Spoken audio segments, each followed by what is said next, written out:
Welcome to our channel. Today we how to back up your Trezor portfolio tracking with third-party tools, complete guide step-by-step clearly. Begin by selecting a reliable portfolio tracking application compatible with Trezor. Research and compare different portfolio tracking tools based on features, user reviews, and security. Once you choose an application, download and install it on your device. Open the application and create an account, if necessary. Log into your account to access the main dashboard of the portfolio tracker.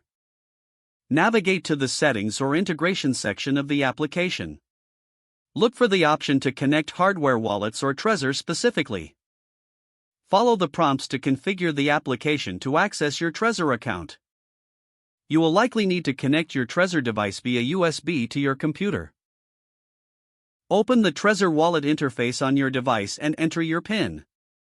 Authorize any requests or permissions required by the portfolio tracking application. Once connected, the application will start syncing your Trezor portfolio. Allow some time for the syncing process to complete. Once synced, review your portfolio in the application to ensure all assets are accurately displayed.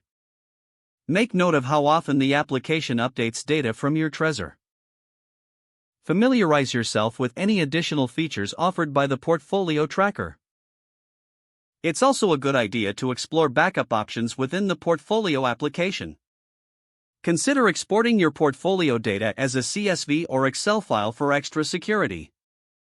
Save this backup file in a secure location, preferably offline.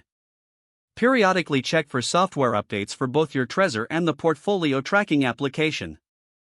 Regularly monitor your portfolio to ensure continued accuracy and security. Stay informed about potential new tools or updates related to Trezor or your chosen tracking application. If the page does not load, refresh the browser or try again in a private or incognito window. Make sure you are using the correct email address, then retype it carefully to avoid small typos. If your password is not accepted, use the reset option and create a new strong password you can remember. Check your spam folder for verification or security emails, then complete any requested confirmation steps.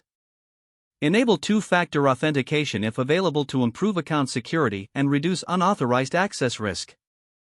After signing in, review your profile details so your contact information and settings are accurate and current. Don't forget to like this video and subscribe to our channel for more step-by-step tech guides.